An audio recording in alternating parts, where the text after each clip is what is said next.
June Edwards, the Massachusetts Medium. This video is about becoming new parents. And when you become a parent, I can tell you that it is a complete lifestyle change. It doesn't matter what anybody tells you, it doesn't matter what you think.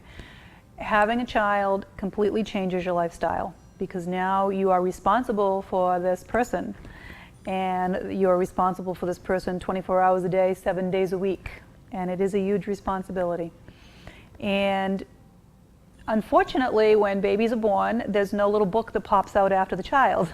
So you're kind of learning as you go. And not that that's a bad thing, but it can be frustrating for everyone involved.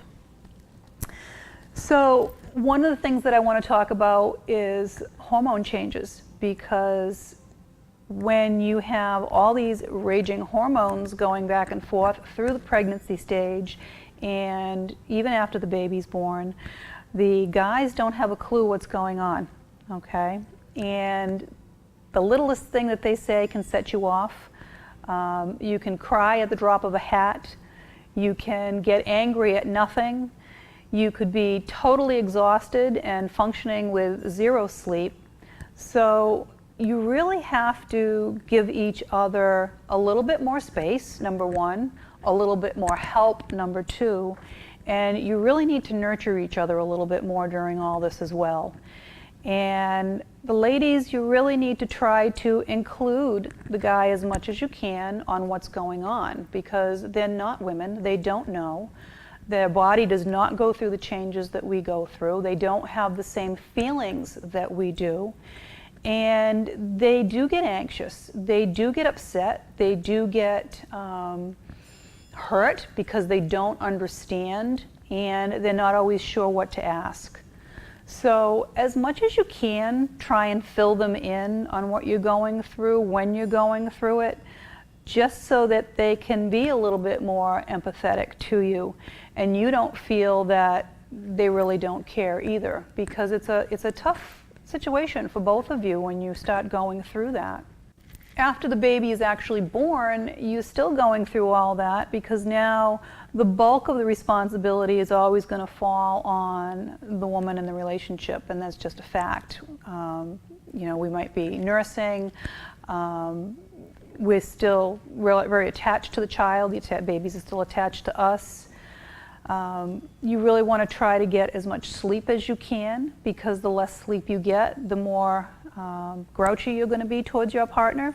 And partners understand that, please, that if they're not getting enough sleep, they don't really mean to take it out on you. It's just that they're sleep deprived, and that can be very difficult for people, on top of the hormones raging.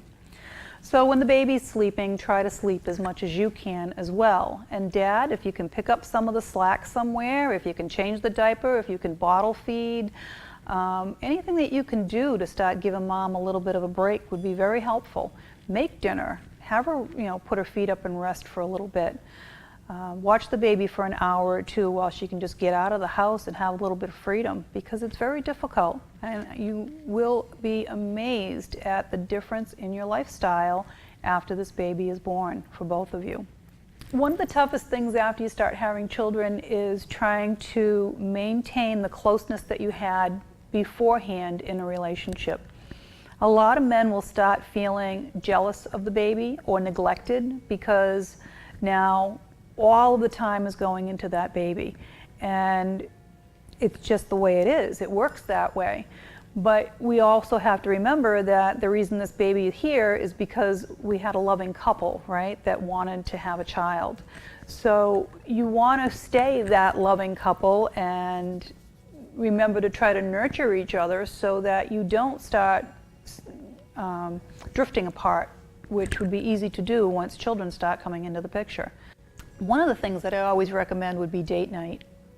And you may have to wait till the baby's a few months old so that you can leave them with someone. But even if date night is just a couple hours out of the house together and then the rest of the time spent at home, you can make it special. There's things that you can do. And it shouldn't always be the responsibility of either the guy or the lady to make the date night special.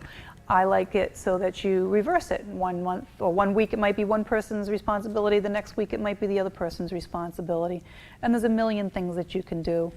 Even if you get stuck and you don't have a babysitter for that date night, you can always get a picnic lunch, and you can get the bedroom all set nice and special with candles and flowers, and maybe a nice hot bath together first, and you can still make date night very, very special for the two of you. And it's very important that you keep reconnecting as a couple so that you don't feel that you have this wedge between you that is the children. Okay, whether it's one child or whether it's more children, because that's what ultimately can happen if you let it. It's also important that the guys don't feel jealous of the baby and neglected. And remember, this is your child as well, and you should be spending as much time as you can with this child, whether it's taking them for a walk, just playing with them on the floor, whatever it is. If you can split the time 50-50, that's wonderful, because what you infuse in this child, your nurturing, is very important as well. One of the other considerations you have to take into account is what happens after you have a child. Are you both going to continue working? Is the woman going to stay home and take care of the child permanently, or is she going to go back to work again? And going back to work after you've had a baby can be very difficult and very traumatic as well. You've been with this child, you carried it for 9 months, you've been home with it now for either 6 weeks or 3 months or however long you've been home, and now you have to leave that child in the care of someone else and try to put it out of your mind all day and focus on work, whatever that work is. And it can be very, very difficult. So guys, please take that into consideration when that happens and they do go back into the workforce, because they can go into work and cry all day. It can be really hard and very traumatic. And then when they come home at night, again, they felt that detachment from that child all day that has been so close and connected to them, and they need to again reconnect with that child as well as reconnecting with you, and you need to reconnect also. Okay, so know that that can be a difficult transition, and everyone needs to try to make that a little bit easier on each of you. And as much as one child is a major lifestyle change, believe it or not, the second child is not that tough, because now you've already had that huge upheaval in your life, and that one child that you have wants all of your attention. So every waking moment you have to be entertaining baby. When you have that second child, it really does make life a little bit easier. When you have two, they kind of entertain each other for a little while, so you do get a little bit of a break. And each parent kind of can take one or the other, and it really is an easier situation. More than that, I hate to tell you, when you have 3, you could have 30. I had 3, and it's an absolute truth. I didn't believe it when they told me, but once you've mixed that third child in there, there's too many ways of, too many arguments that can happen with 3 children, and it's just much more difficult, so just be aware of that. Then you have issues of integrating children from a previous relationship or previous marriage into the family that you've now created, and that can create problems as well. You don't want the children that you had previously to now feel that they're not worthy and not valuable because now you have a new baby, or even if it's just an older brother and sister and now you've had a new child. So you want to make sure you're including the older children with the younger baby. And one of the things that I also recommend to help them feel integrated is when people are coming over and they're bringing gifts for a new baby or having a baby shower, I always recommend that you have a few gifts ready for the older children, because that way they feel like they're a part of it as well, and it's not like, oh, look at the baby's getting everything, we have nothing now, and it just really helps the transition for them. So little things like that can help, and then letting the older children hold the new baby, you know, put them in a chair, make sure they're sturdy and comfortable, and having them hold their new brother or sister. That makes them feel a part of it. As much as you can, integrate them in with the new baby so they don't feel jealous. They don't feel like mommy's attention's all been taken away now, or daddy's attention's all been taken away, or they don't have any value. it's very important that you do that with the older children. One of the other things that's important is setting boundaries. And when a new baby comes into a family, every grandmother and grandparent out there wants to suddenly be at your doorstep 24/7 or camped out on your front lawn because they want to see the new baby. And sometimes it's tough to set up boundaries, but it's very important because yes, it's their grandchild, but this is your child and this is your life. So don't be afraid to say, listen, we have a new baby, we want to get settled in our own home first and be comfortable before we have visitors. Would you mind waiting 2 or 3 days? Or, you know, you can come see us briefly in the hospital, but then we'd like to spend a few days by ourselves, and, you know, we'll call you in 3 or 4 days when we're comfortable having company. Something like that. Don't feel bad about that, because you have to take care of you first. It's very important.